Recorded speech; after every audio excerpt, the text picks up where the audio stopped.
Rumor has it. Call out a name, or you gossiping, or you chatty patty. I'm gossiping. This is the Rumor Report. I mean, I guess we on the Breakfast Club. This is where the tea spills, right? Right. All right, well, we're going to start off with Gervonta Davis. Now, yesterday, Gervonta Davis was talking. He was talking about if he would stop Terence Crawford, what would happen? I got a question for you, Tank. At 147, how does a fight with you and Terence Crawford look? 147? I tapped that trend. You know he going to sleep. I already know. I already know he ain't is. got no chance. I already know he is. You said no chance. I got round 5. Got round 6.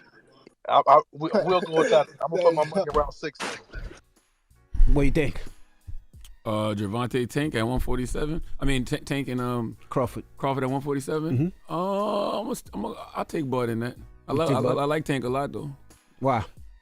Why? Yeah. Man, based off what I saw Saturday night, that's why. Okay? What you talking about? Why?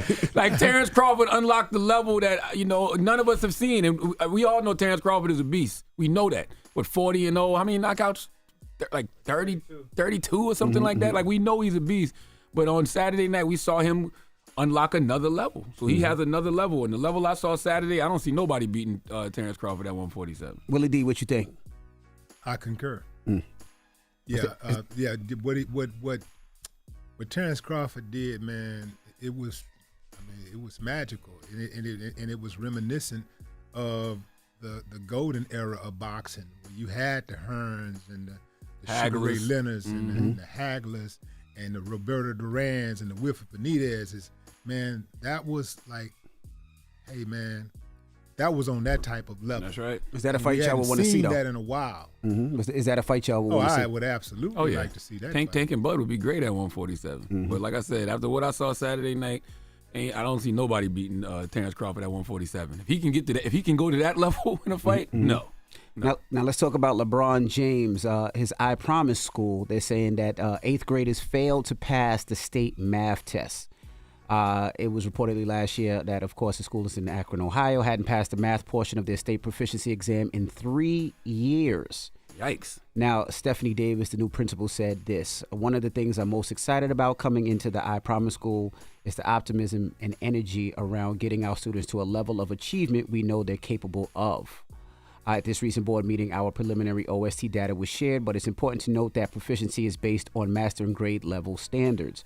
Our students have not yet met the grade level mastery mark, but they are demonstrating growth based on iReady scores. Of our incoming 8th graders, 32% met their annual typical growth in reading, while 11% met their stretch goal for the year. Now, I will say this. I don't think it's just a I Promise school thing. I think it's a education thing. You also got to think, in the last 3 years, a lot of these kids haven't been in school. Most of it because of COVID, because of the pandemic. A lot of these kids were being taught over computers, and coming back has made it very difficult. If you have kids, you know how difficult it's been because, when I say we, I mean parents, had to be the teachers. And for a lot of us, it was difficult. It was difficult for me to help my kids with their homework. I'm sure it was difficult for you, Charlamagne. So what are your thoughts on this? Yeah, it's great, first of all, that LeBron James can, make financial contributions like that to our communities. And, the schools now need to double down on education. Having said that, I find it very hard to believe not one single kid in the 8th grade passed the state math exam. I don't care where you go, there's always going to be one kid that's just is an overachiever. That's always going to be that. So I find that hard to believe. In experimental schools like I Promise, the kids are made to actually fail. In many of these type of schools, they're actually made to fail so that they can get state and federal funding. If the kids don't fail, then the money don't trickle down to the school districts, and they can't create jobs. That's a big deal, and most people don't want to have that discussion, but that's a real thing. I'm not saying that's exactly what's happening there, but it happens more than you can imagine. Yeah, I'm not an educator. I would have to bring in an educator to have this conversation, but it sounds to me like somebody clearly wasn't focused on academics.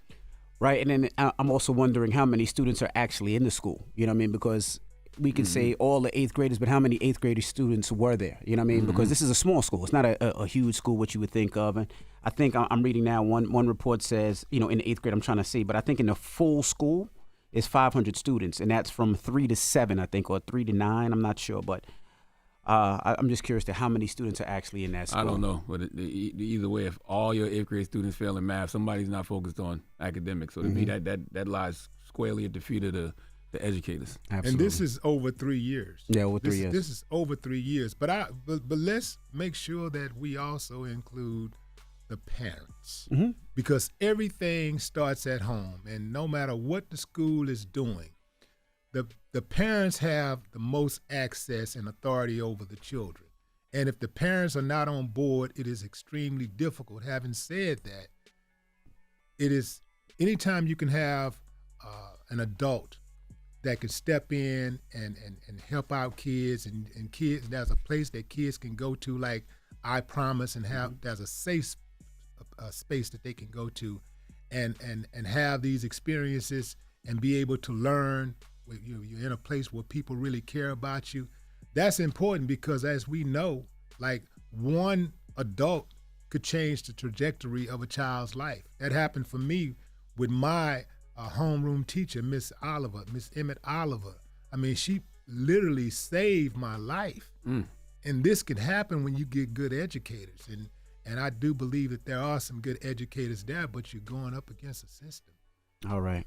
Well, that is your Rumor Report. I got to remind you guys, tonight at 7, our iHeartRadio hip hop and R&B stations are going to be streaming Living Black. All right, now Living Black is hosted by our very own Just Hilarious. Dropping the clues bombs for Just Hilarious, damn it. With performances by Usher, Miguel, Glorilla, Coco Jones, and more. Appearances by LL Cool J, Lola Brooke, Warren G, Roddy Ricch, of course, The Breakfast Club. And you're definitely going to want to check it out, all right? So, again, that's tonight. We're celebrating the 50th anniversary of hip-hop, and you don't want to miss it. Again, it's hosted by Just Hilarious. So you can tune into any of our iHeartRadio hip-hop and R&B stations tonight at 7 p.m. local time, and it's going to be streaming on the iHeartRadio YouTube and Facebook channels, all right? People's Choice Mix is up next. Let's go.